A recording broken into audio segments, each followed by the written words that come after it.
Good evening. Thank you so much for joining us tonight.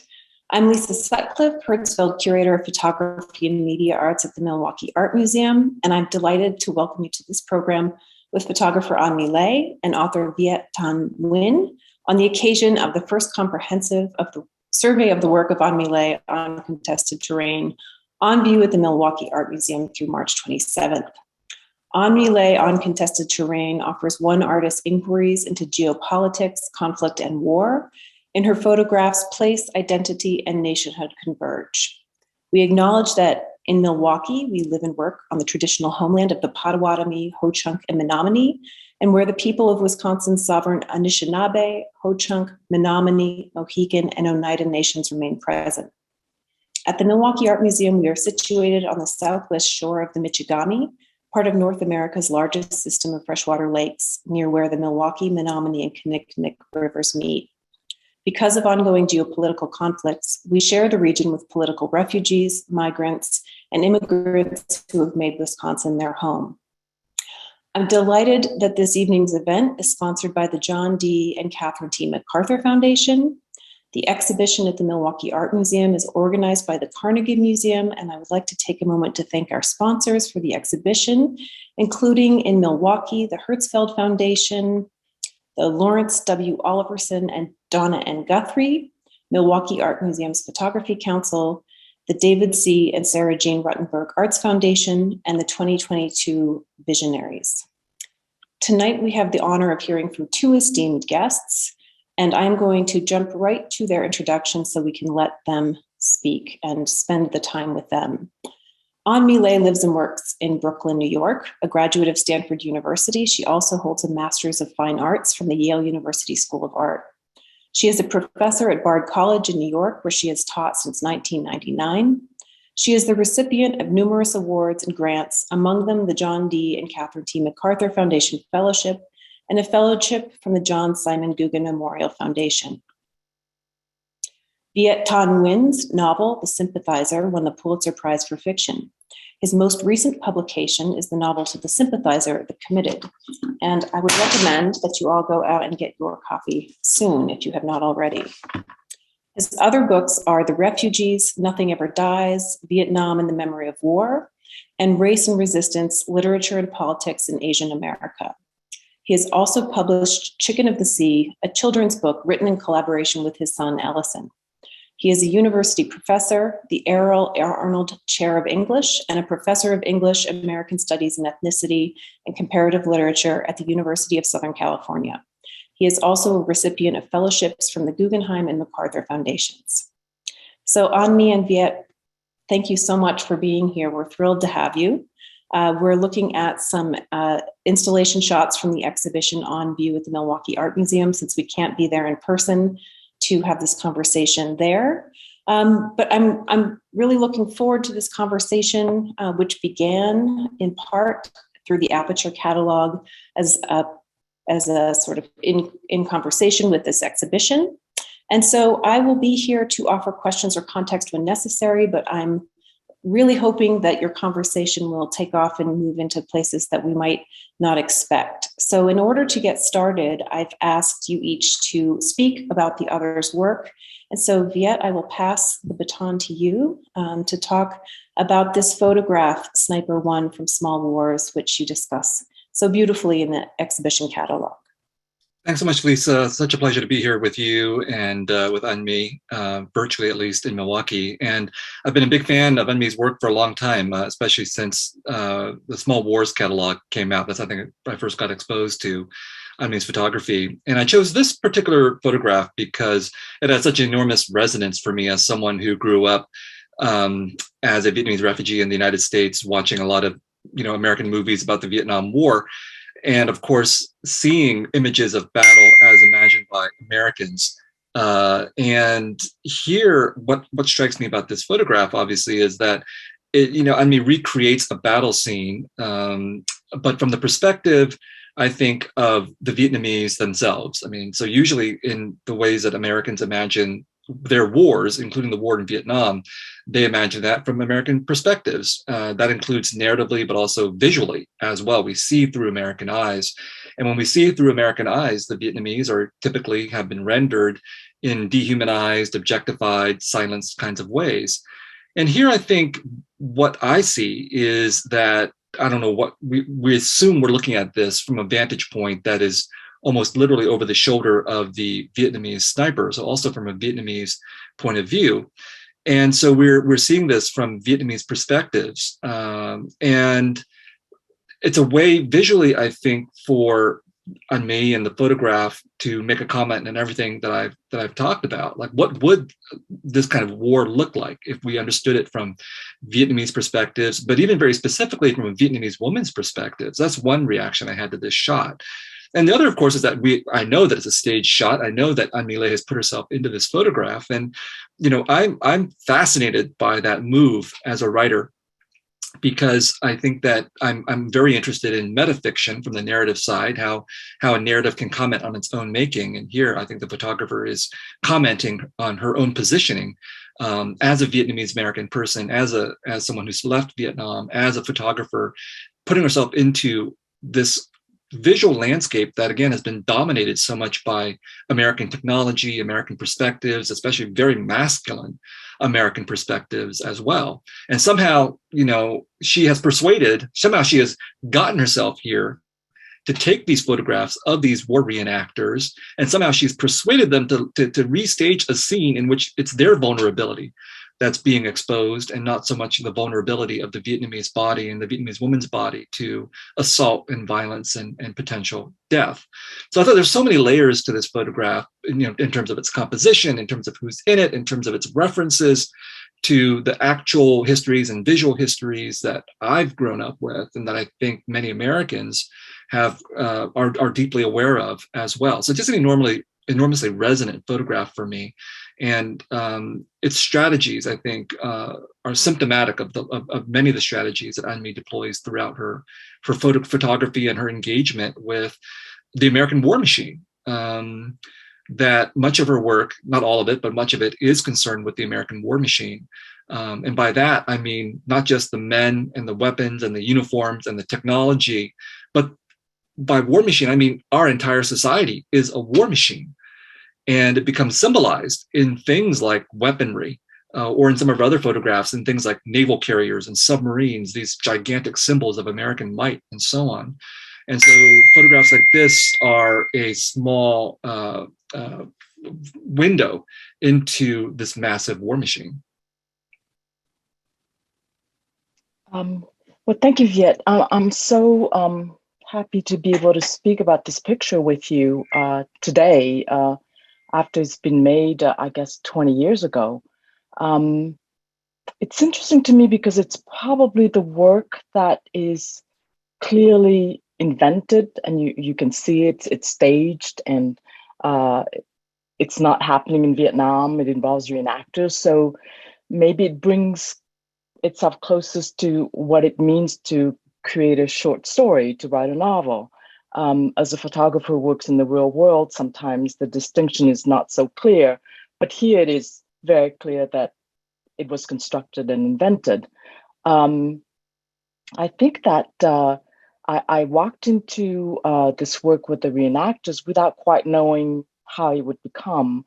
And I think that as I slowly started working with them, I do what I think writers do, in that you want to inhabit your characters, the world, you want to really go full out.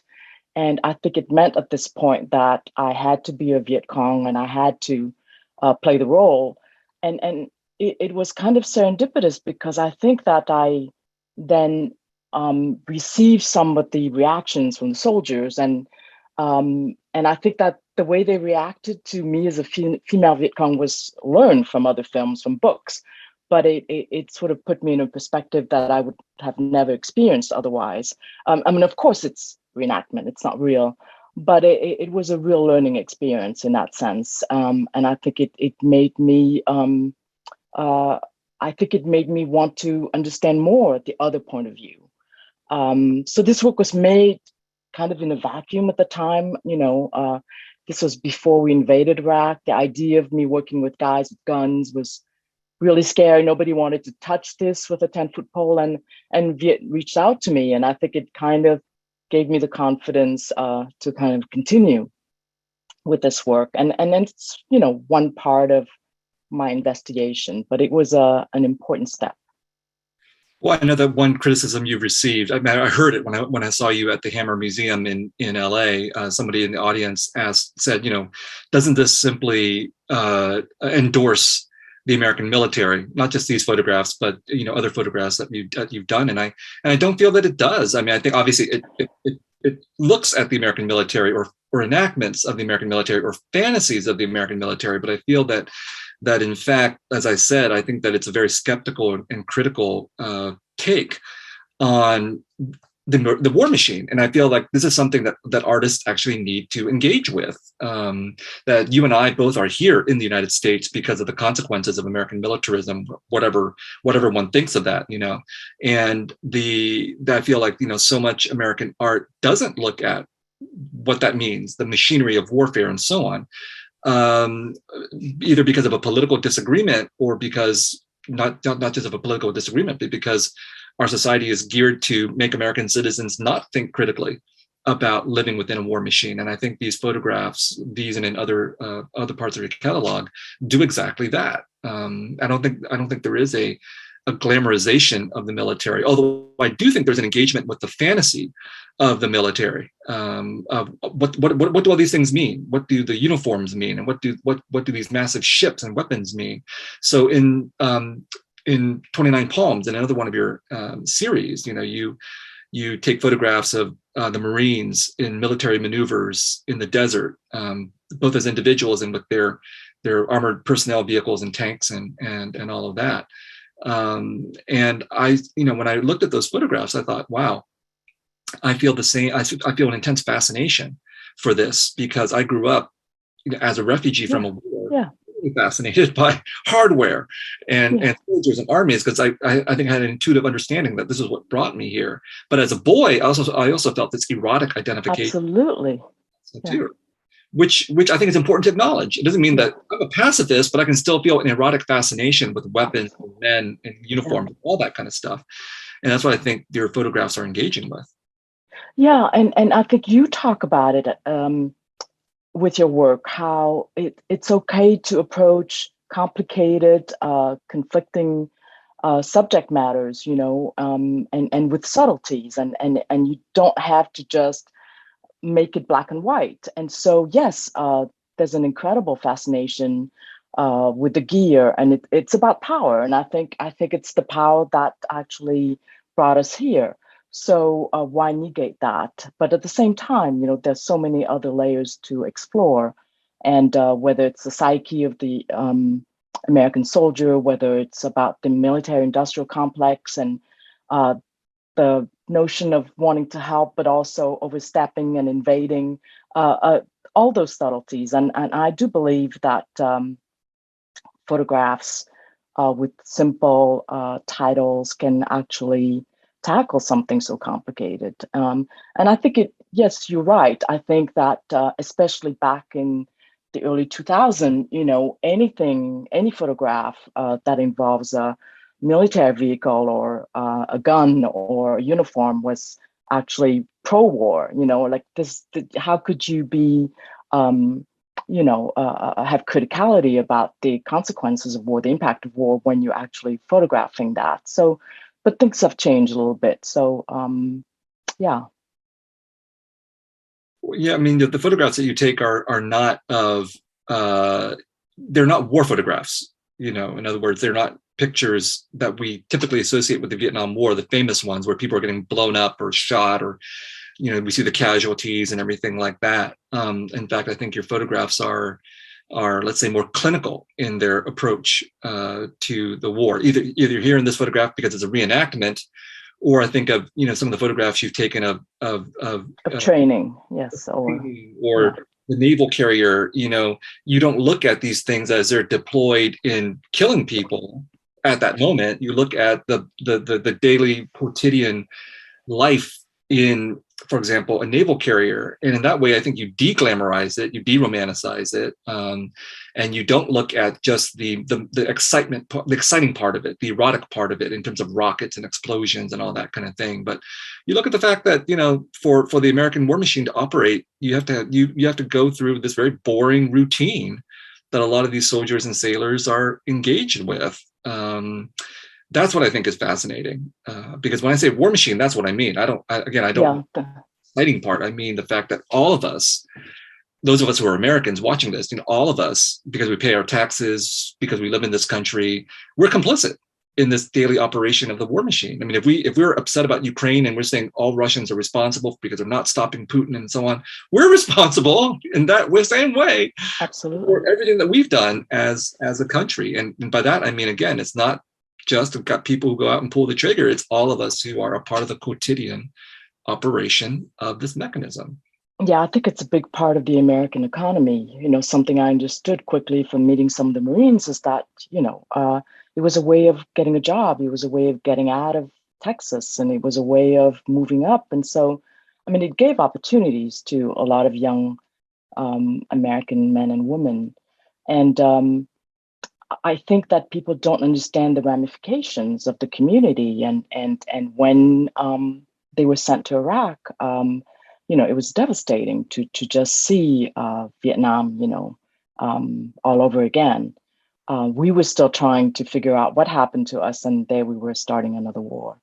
But I'm glad you brought up Ukraine, and I wanted to bring attention to this incredible podcast that Viet did yesterday on NPR, where he talked about how wars are fought twice. And, you know, Viet has spent a lot of time thinking about memory, thinking about history, and he has talked about so eloquently about how events from the past are kind of often reshuffled, you know, on a personal level, on a national level, and how we kind of make it fit into an image, a narrative that really works for us, that is more acceptable and desirable.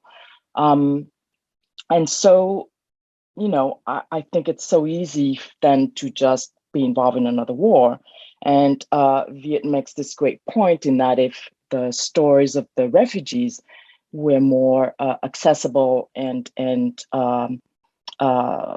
more familiar, perhaps we would learn something from it, and perhaps that could change the course of how things are.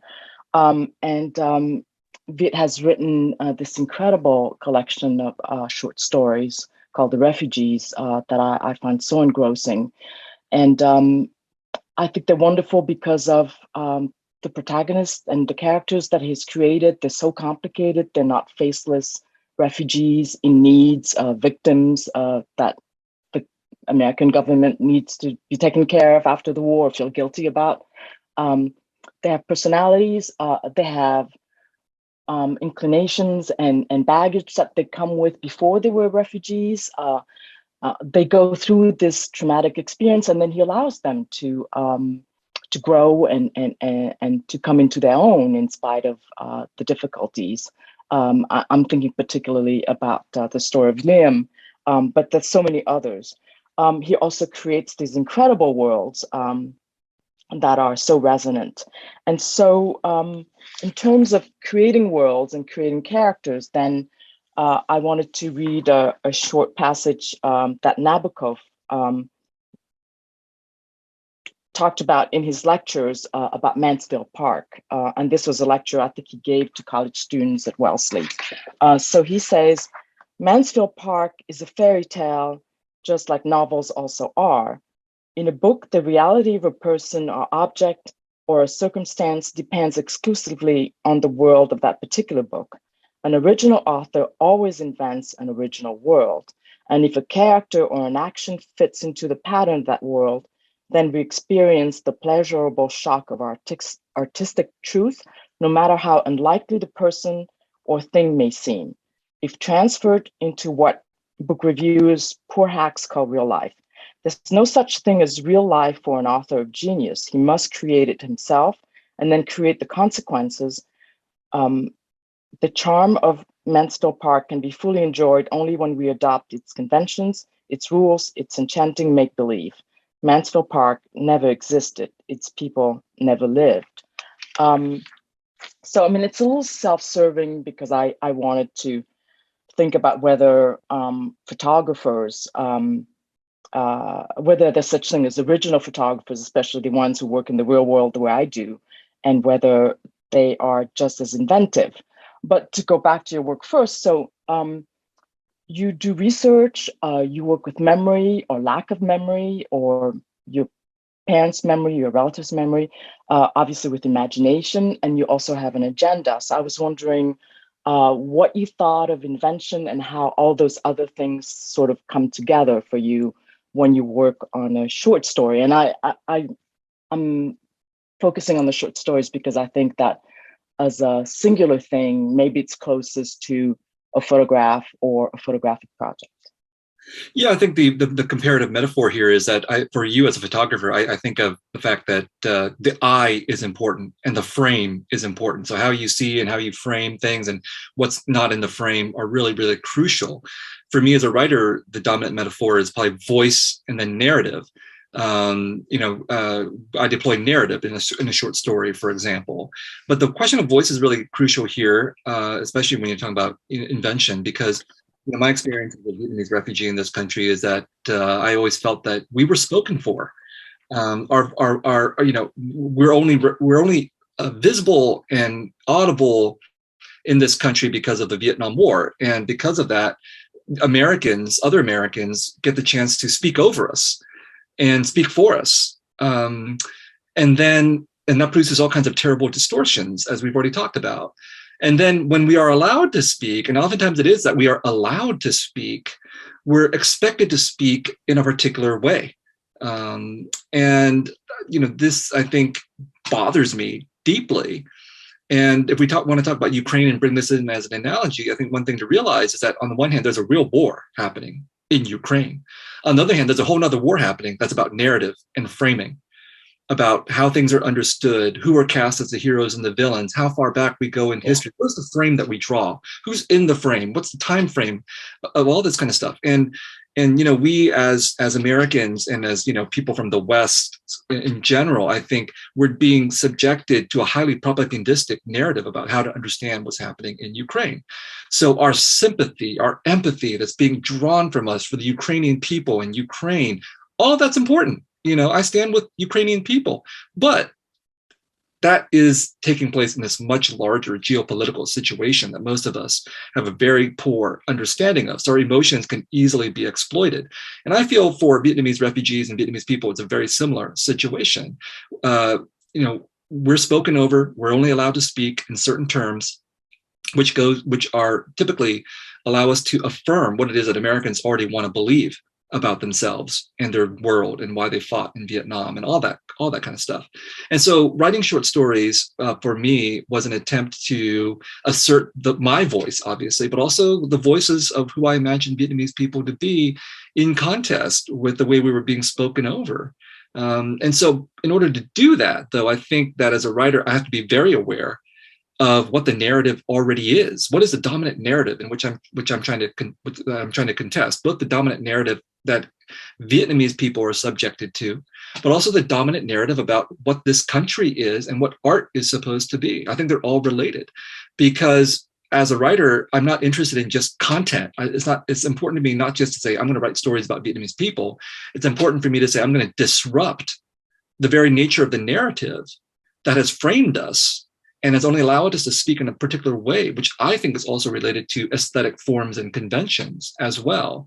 That's not as evident in the refugees, but it's much more evident in the sympathizer and the committed, where I feel like the form of the novel that I use in there is very deliberately designed to provoke and antagonize many different kinds of readers, but specifically American readers and their assumptions about what literature is supposed to do, especially literature by a Vietnamese person.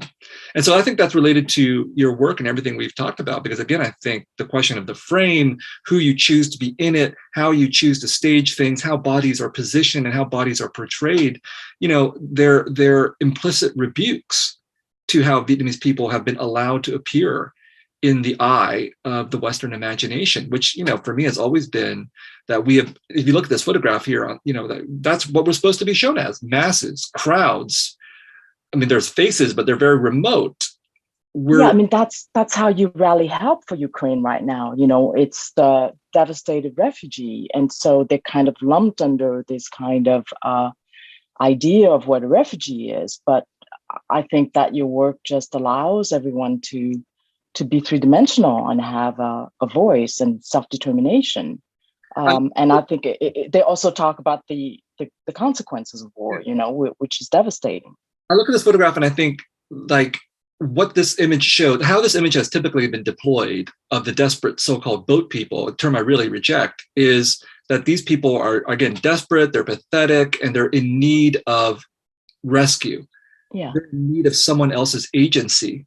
I think that's the dominant way in which the Vietnamese have been framed in photographs like this. Whereas for me, when I look at this, I think this is agency. These people are active actors and agents in their own history. If we could hear what they're saying and what they're doing, and that's a very different take on how to understand Ukrainians or refugees in general or Vietnamese people. And so I feel like that this photograph sort of embodies both how we have been shown and how we could be shown if we were telling our own story.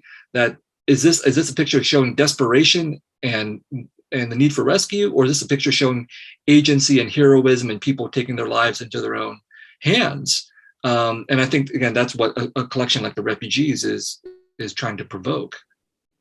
Yeah, I think that the notion of victim is also something that is associated with the refugees, and I think that to kind of overcome that is always such a struggle. And so I think the refugees make it very clear that perhaps we've been subjected to something, but there's agency and there's self-determination, and maybe there's helplessness sometimes, and that's well understood, but there's definitely agency and self-determination.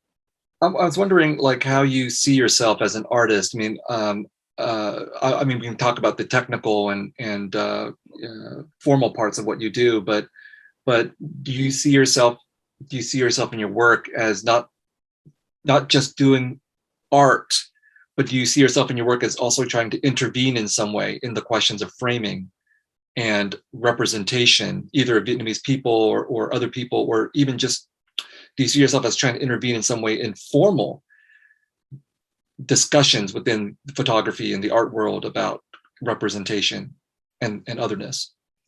Well, I mean, I think that in all great works, form and content follow one another. So, I think a photograph is only meaningful when the frame is great. But are you meaning intervening in terms of, like, am I trying to change something? Am I an activist, or in that sense? Open-ended question. Is that what you mean?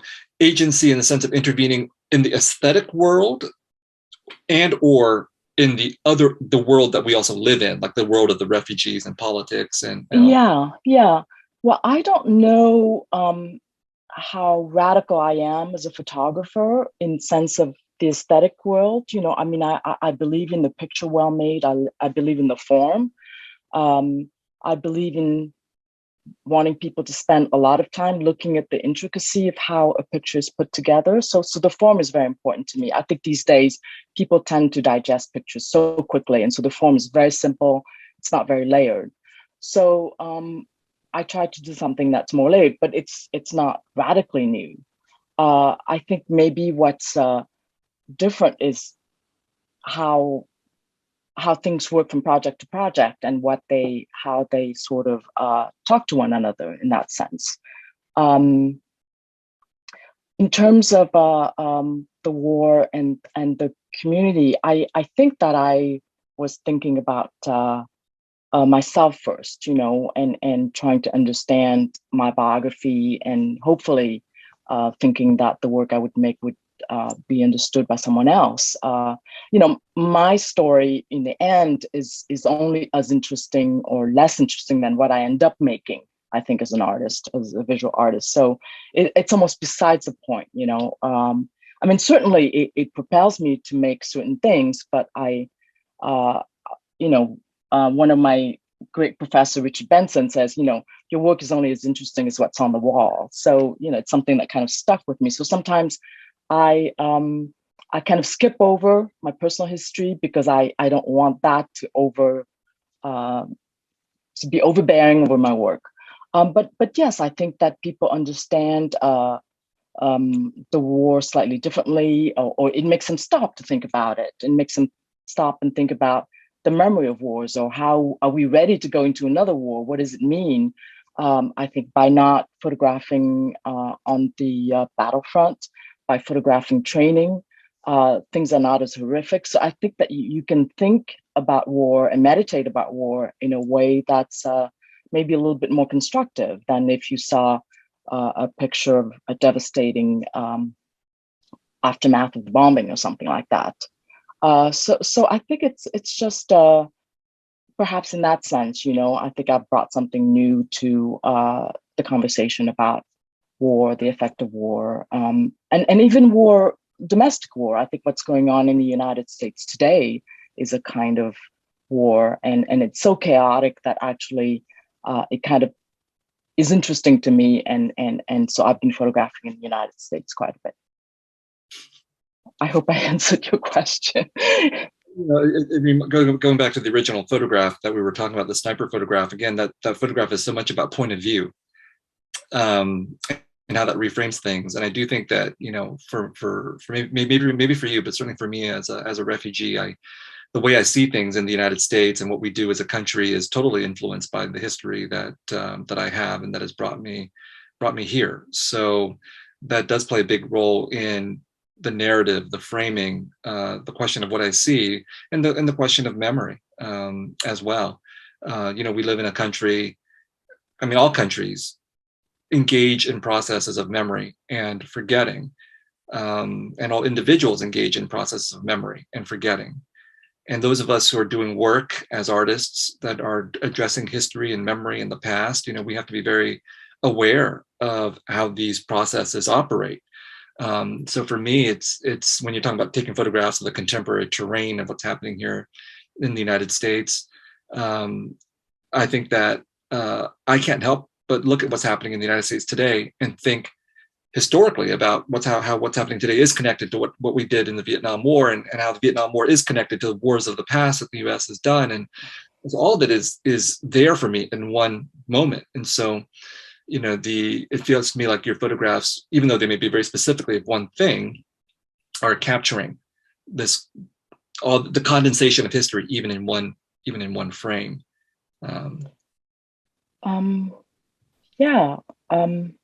I think the sniper picture was about taking charge. I think you and I have both felt that we were somehow victims of American foreign policy, and somehow staging that photograph sort of gave me agency and made me feel like I was directing my own little movie and making decisions.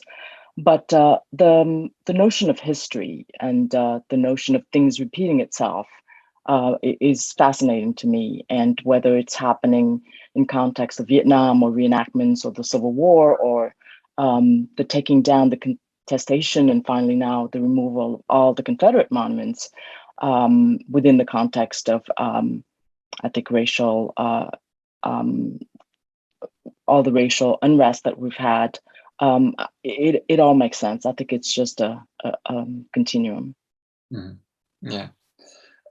I'm wondering if you two want to talk a little bit about the use of scale in your work, because I think that there's a way in which that allows for this sort of layering of history. And on me, you sort of do that in the sniper picture, but you also do it when you step back and provide more of a context. And yet, I think I've noticed that also in your work, when you're sort of putting characters into the sort of context of the legacy of the war and allowing them that ability as a double agent to sort of move back and forth between sides, which is also on me what your sniper picture allows for you, is this sort of seeing from both sides. But I wonder, do you think about the formal qualities like scale when you're conceiving of this of the work that you make?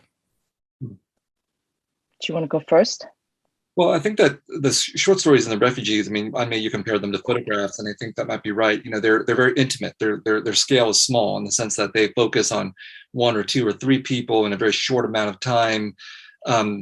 And that's almost by necessity. In learning how to write short stories, the most difficult lesson for me to learn was that less is more. Because I think I tend toward maximalism, because I'm a scholar, I have this big historical picture, big theoretical picture, but to do a short story, I had to throw most of that stuff out and try to figure out what was the core of the story, what was the human drama that I needed to focus on.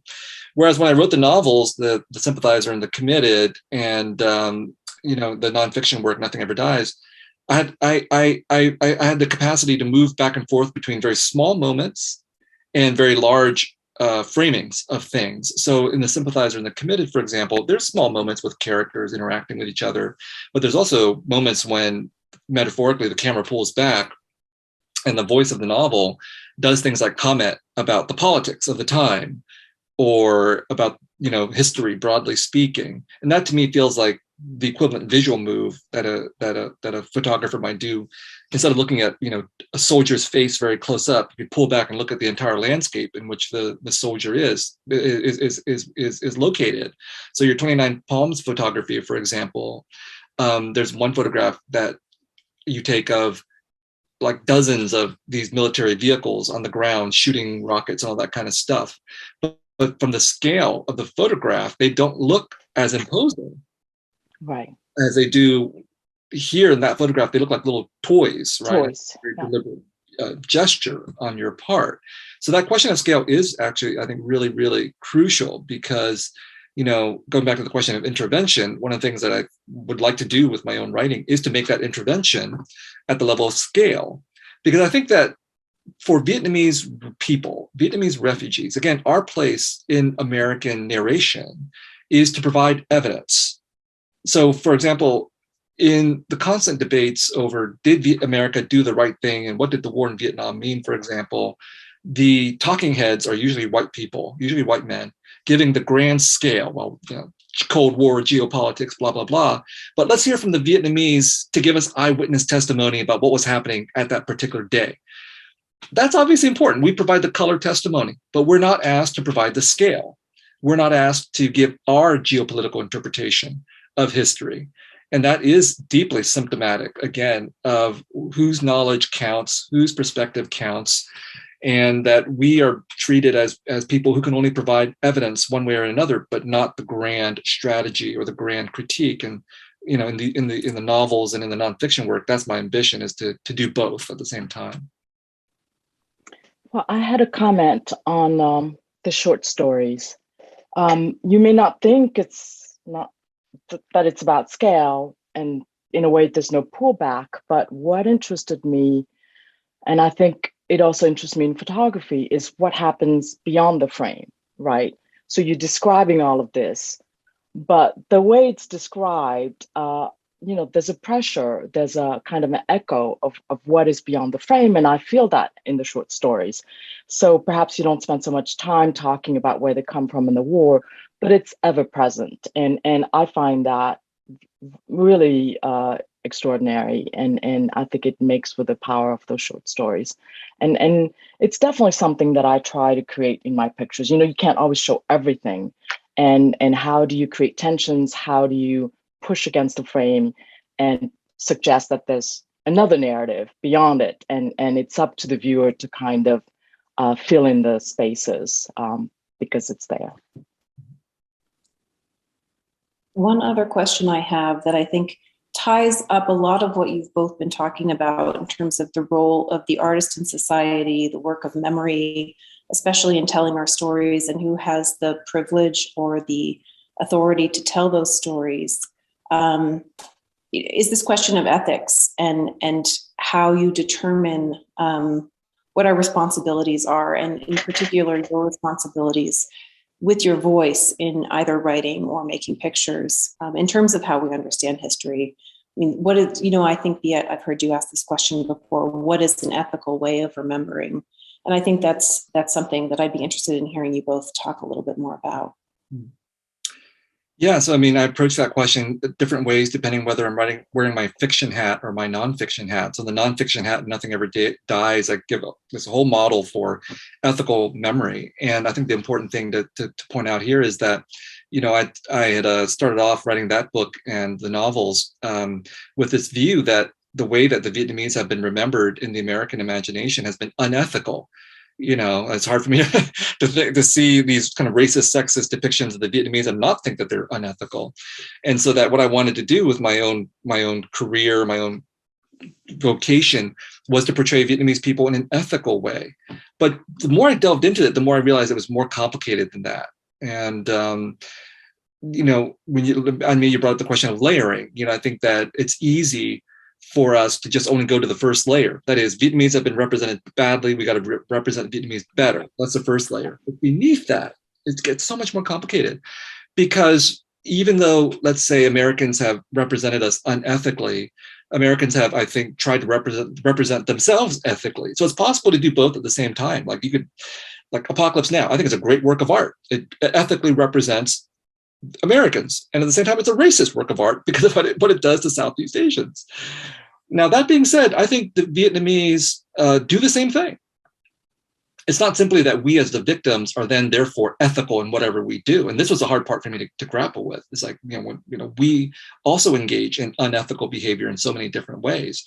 And so what's my responsibility as an artist in that case? Is my responsibility simply to represent the people, the community, the Vietnamese, or is my responsibility to try to be ethical and depict us in all of our terrible complexity, the beauty and the ugliness, all at the same time? And of course, I opt for the latter, even if it means that some Vietnamese people would say, hey, I don't like Viet's work for any number of reasons, because they don't like my politics. They don't like the way I've chosen to represent Vietnamese people. So that's that kind of tension, I think, that my work is squarely situated in. And, when we go back to that earlier example of the audience member criticizing your work on me for seemingly to glorify implicitly the American military, that's part of that ethical conundrum.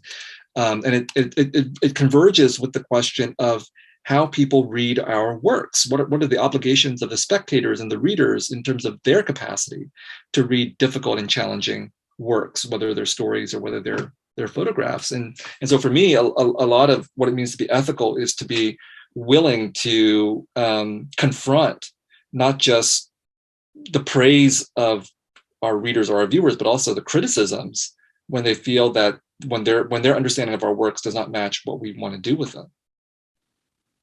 Yeah, I agree with Viet. I think the other part of your question, Lisa, is who can we represent, right? Or do we feel comfortable representing the others, or in what circumstance can we do it? And I think it's about taking risk as an artist. I think Viet writes about characters that he necessarily may not, I don't know what the word is, be connected to. I photograph. I mean, I think I've made interesting photographs of African Americans and Americans. What do I know about Americans? So I really think it's about taking risk and about seeing people for their complexity. And I think if you do that, it's okay. Yeah, it's totally okay. I wanted to say also about the notion of memory. I was older than Viet, when we left Vietnam. So I think Viet's process is slightly different. I have to deal with my own experiences. I was 10 years older than Viet when we left Vietnam. So it's a different kind of filtering, but it's also filtering. And what do you remember? What do you forget? What do you emphasize? And then, of course, when you make the photograph, nothing ever really matches your memory. So there's a bit of a jump using your imagination to kind of connect with things that actually make sense. But I also, in terms of portraying the others, I think of Monique Chung, in her latest book, The Sweetest Fruits, about the multiple culturally different characters that she's portrayed. And I think it's kind of ballsy. So I'm just going to bring us back to this question of, what is the role of art and artists in society? And I'd be curious to hear from each of you how you came to art, to writing, to wanting to participate that way in culture. You want to take this one first? I came to art by chance, no artist in my family as a child of refugee, and I'm sure Viet understands this. We should be doing have a professional career. It's so important to be independent and self-reliant. So when I discovered photography and realized that that was perhaps my calling, I think it was a bit of a scandal in my family. But I think what really gave me motivation was that I always felt that my life was divided. There was work and then there was my life and the interesting stuff I wanted to do, and somehow it never jived.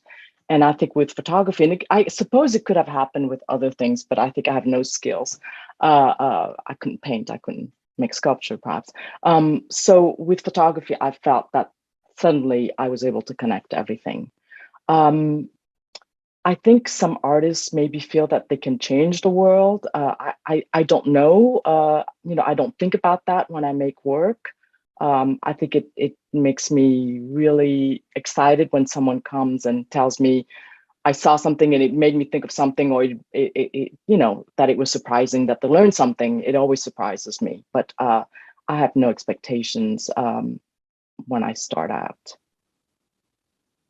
My first encounter with art was in the library as a refugee boy, that saw my parents living very difficult lives, trying to rebuild their lives here in the United States. And my solace was to run to the library and read a lot of books and just be entertained and to be delivered elsewhere. So that was a very pure kind of love. I mean, it had nothing to do explicitly with being Vietnamese or Asian American or anything like that. It had to do with the beauty of the stories. And so the power of literature has always been with me, that power of deliverance, I think, that comes about from both the narrative, but also the beauty of the words themselves. And that was my only talent, was to read. I could read enormous amounts of stuff.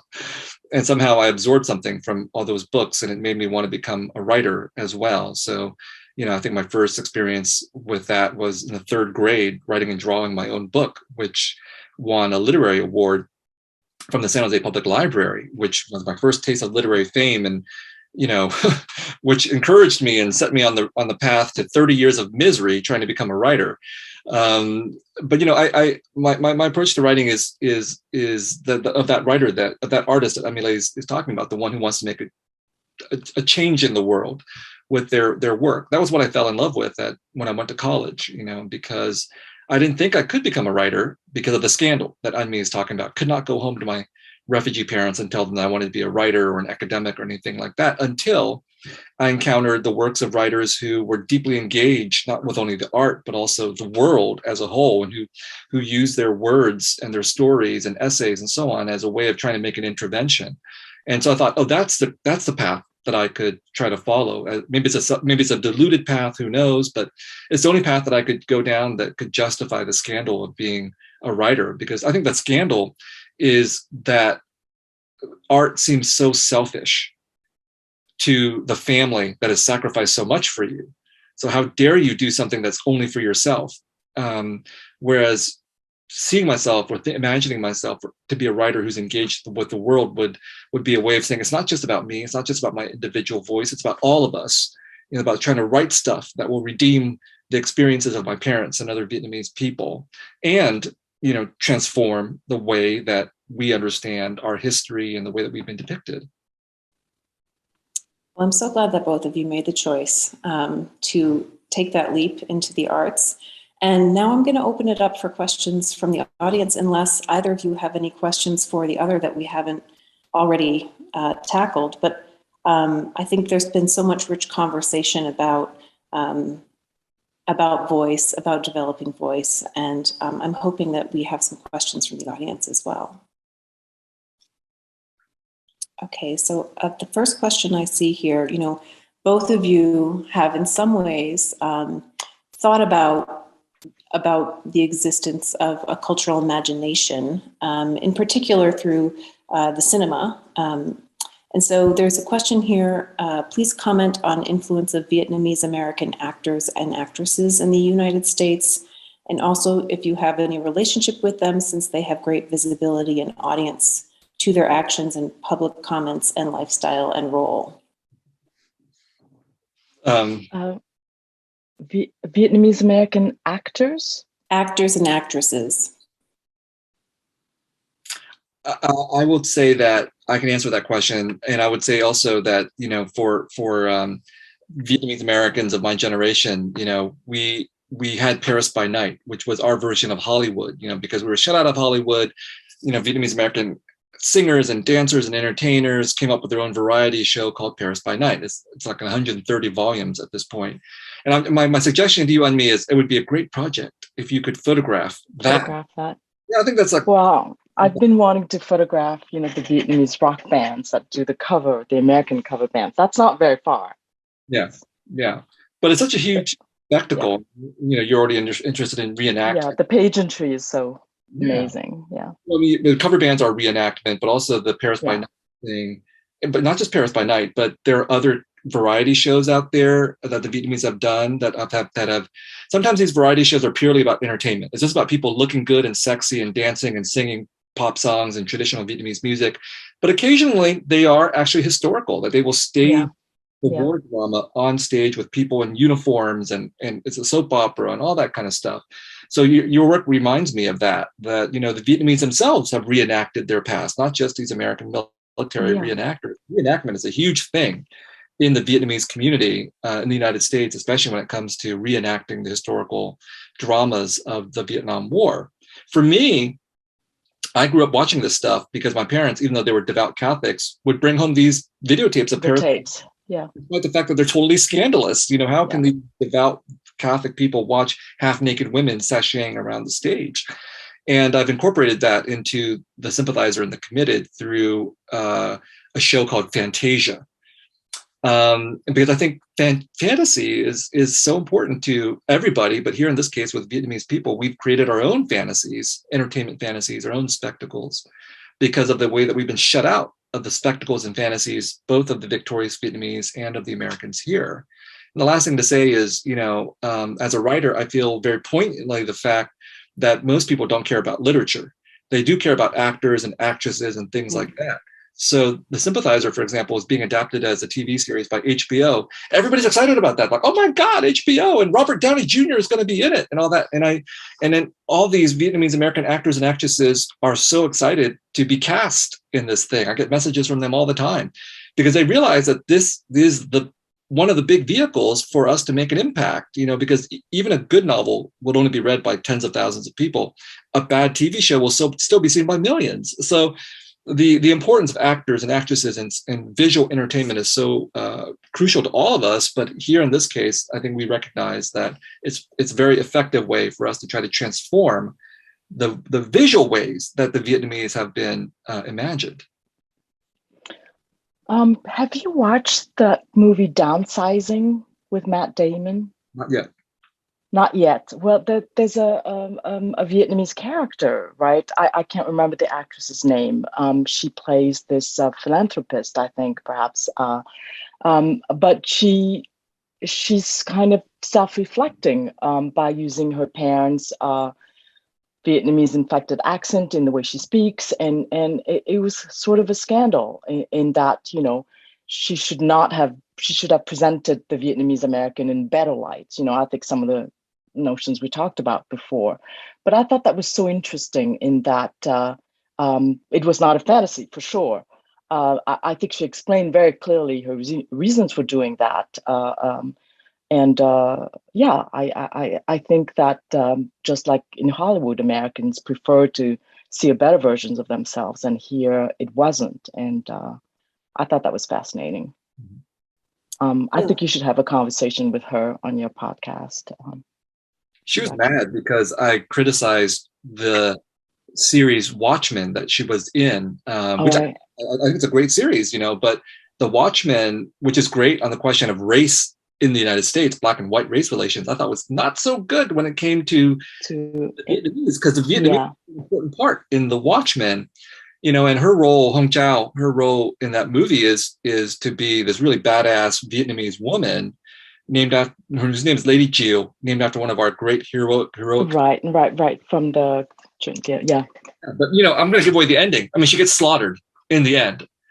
She basically gets wiped out. And I was like, this is taking place before the resurgence of anti-Asian violence, especially directed against Asian women.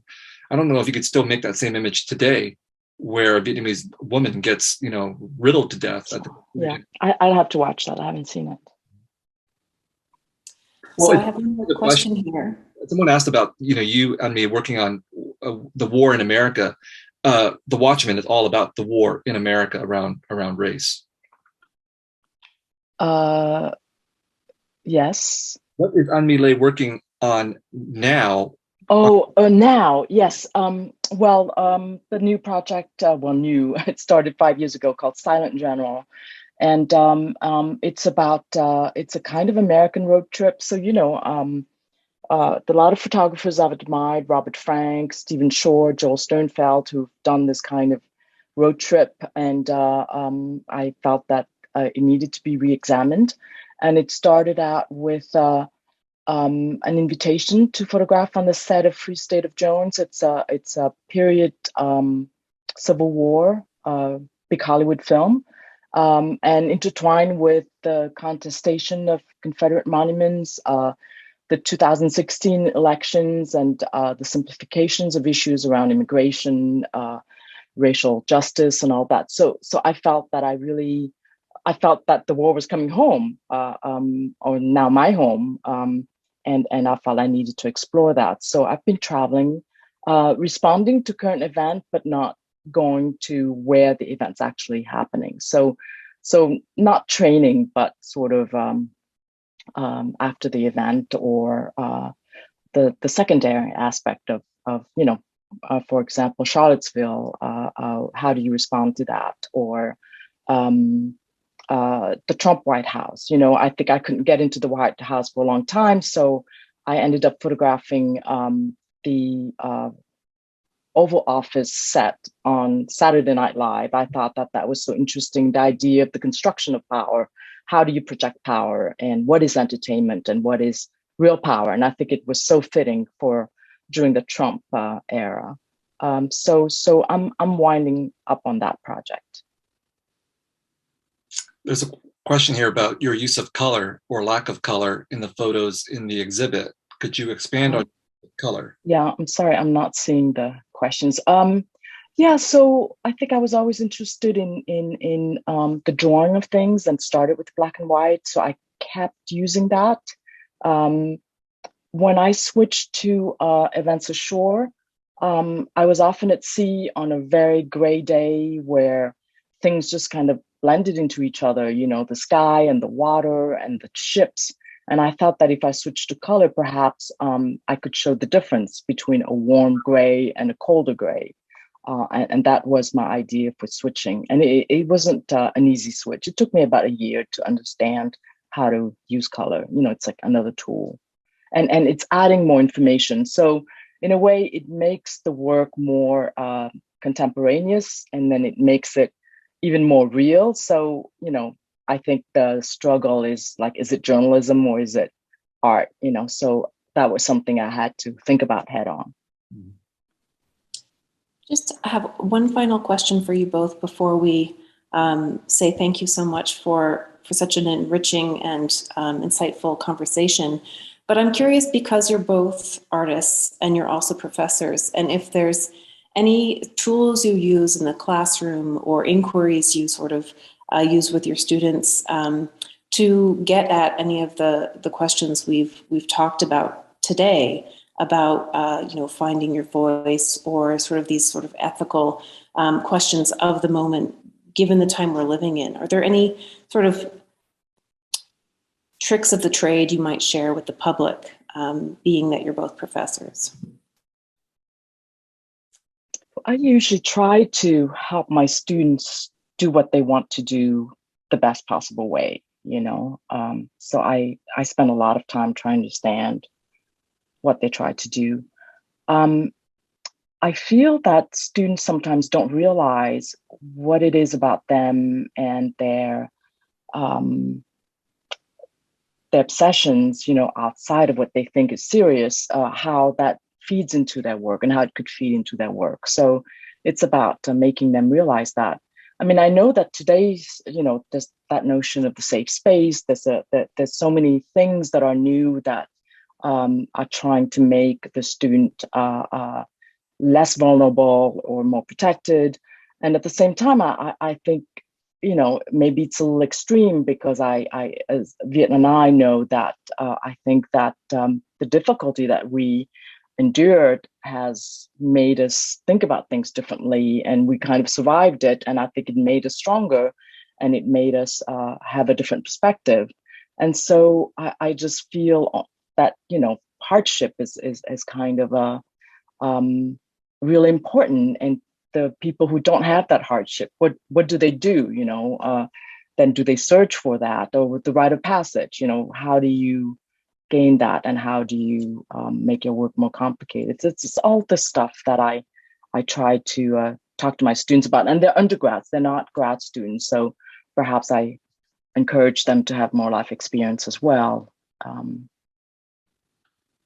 Well, it depends on who I'm teaching. If I'm teaching in my scholarly hat, I what I try to do for my students is to make them aware of the question of voice. So first of all, like I teach Asian American literature courses, the students read books by Asian Americans. Most of them have never done that before. So even just by centering that set of voices and narratives, they see the world in a different way.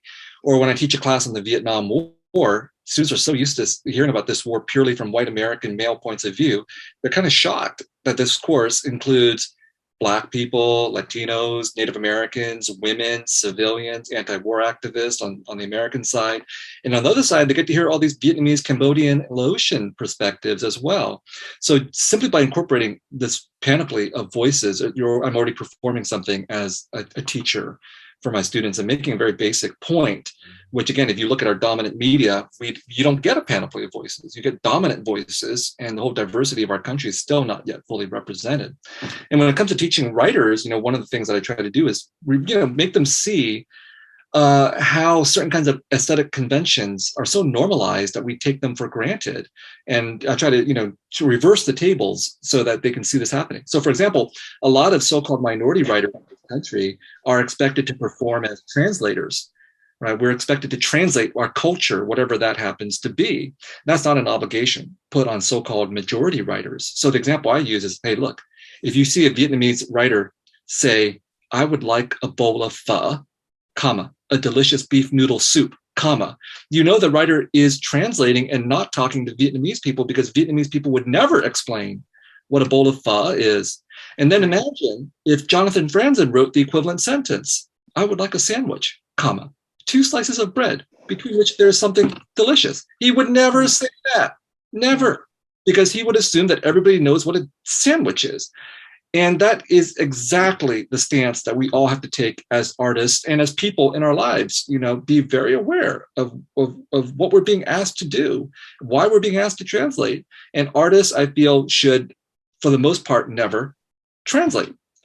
I grew up, for example, reading mostly white writers, all white writers, really. They never translated to me, and they shouldn't have to. I had to go to where they're at. And so likewise, I tell my writers, whether they're writers of color or not, this is the same thing that writers of color, so-called minority writers, need to do too. They need to make their audiences come to them and see the world on their terms, rather than expecting these writers to try to translate themselves for white people. Do you run into students who have a personal story and they just feel that's enough and they don't really care about the craft? Oh yeah, of course. I mean, typically people emailing me saying, and my heart breaks for them. My mother has this story, my grandparents have this story, and of course they have dramatic life stories and everything. I'd like to turn this into a book or whatever. And of course, that's not enough.